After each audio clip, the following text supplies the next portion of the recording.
ঘূর্ণিঝড় রেমালের ক্ষয়ক্ষতির আরও খবর জানাতে খুলনা থেকে সরাসরি যুক্ত হচ্ছেন সহকর্মী রকিবুল ইসলাম মতি। স্থানীয় প্রশাসন কি রেমালের ক্ষয়ক্ষতি সম্পর্কে কি বলছেন, তারা কতটুকু ক্ষয়ক্ষতি নিরূপণ করেছেন, আর জলাবদ্ধতার অবস্থা আপনি কেমন দেখছেন জানাবেন।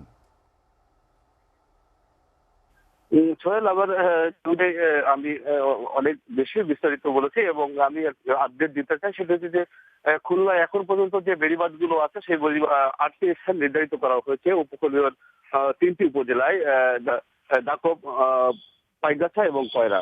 এই 3টি উপজেলায় এখন পর্যন্ত যে 8টি বেড়িবাঁধ রয়েছে, যেটি এখন পর্যন্ত সংস্কার, এর ভিতরে 8টা বেড়িবাঁধের ভিতরে পানি উন্নয়ন বোর্ড দাবি করছে যে তারা 5টি রিং বাঁধ তৈরি করেছে, কিন্তু আরো যে বাকি যে বাঁধগুলো আছে তারা এখন পর্যন্ত সম্পন্ন করতে পারেনি।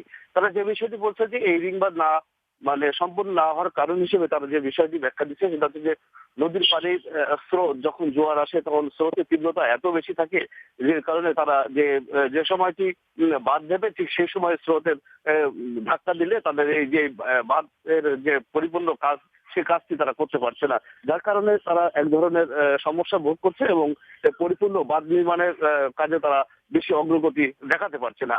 তবে এই অঞ্চলে যে সমস্ত জায়গায় বাঁধ তৈরি করতে পারেন সে সমস্ত অঞ্চল কিন্তু এখনো পানির দ্বারা নিমজ্জিত আছে এবং এখানকার মানুষ খুবই বিপজ্জনক অবস্থায় এবং খুবই দুঃসাহসিক ভাবে যে সময় তারা পার করছে, খুব খারাপ সময় পার করছে বলে তারা আমাদেরকে জানিয়েছে। আমি আপনাদেরকে জানিয়ে রাখি যে এর ভিতরে আমাদের যে এই অঞ্চলকে মানে সুরক্ষার জন্য যে জিনিসটা সবসময় কাজ করে সেটি হচ্ছে সুন্দরবন। সেই সুন্দরবনের ক্ষয়ক্ষতি কিন্তু এরই ভিতর খুলনা যারা বন বিভাগের কর্মকর্তা আছেন তারা কিন্তু সুন্দরবনে গেছেন এবং সেখানে যে তারা সেখানকার যে ক্ষয়ক্ষতি তারা নিরূপণ করার চেষ্টা করেছে। তারা আপাতত আমাদেরকে জানিয়েছে এখন পর্যন্ত 39টি হরিণের মৃত হরিণ কিন্তু তারা পেয়েছে এবং একটি বুনো শুকরের মৃতদেহ অবশেষ তারা পেয়েছে। এবং তারা যে জিনিসটা বলছে যে এই অঞ্চলে যে সমস্ত টুরিস্ট পয়েন্ট গুলো আছে সেই টুরিস্ট পয়েন্ট গুলো কিন্তু অধিকাংশ জায়গা এর ভিতরে ক্ষতিগ্রস্ত হয়েছে।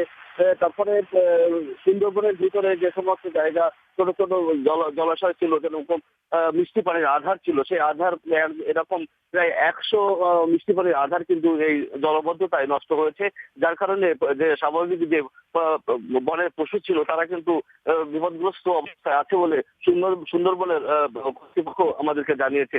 সুন্দরবনের কর্তৃপক্ষরা আমরা শুনেছিলাম যে এরকম ঘটনা হওয়ার কারণ কি হিসেবে দেখছে। এই সাধারণত সুন্দরবনের প্রাণীকুলরা পানির সাথে পানির সাথে যুদ্ধ করেই থাকতে পারে, কিন্তু 8 থেকে 10 ফিট পানি হওয়ার কারণে তারা এই 36 ঘন্টা টিকে থাকে, তাদের জন্য খুবই কষ্ট হয়েছে। তারপরও তারা সুন্দরবনের আরো কি ক্ষতি হয়েছে তারা বিস্তারিত আজকালকের ভিতর প্রকাশ করবে বলে জানিয়েছে।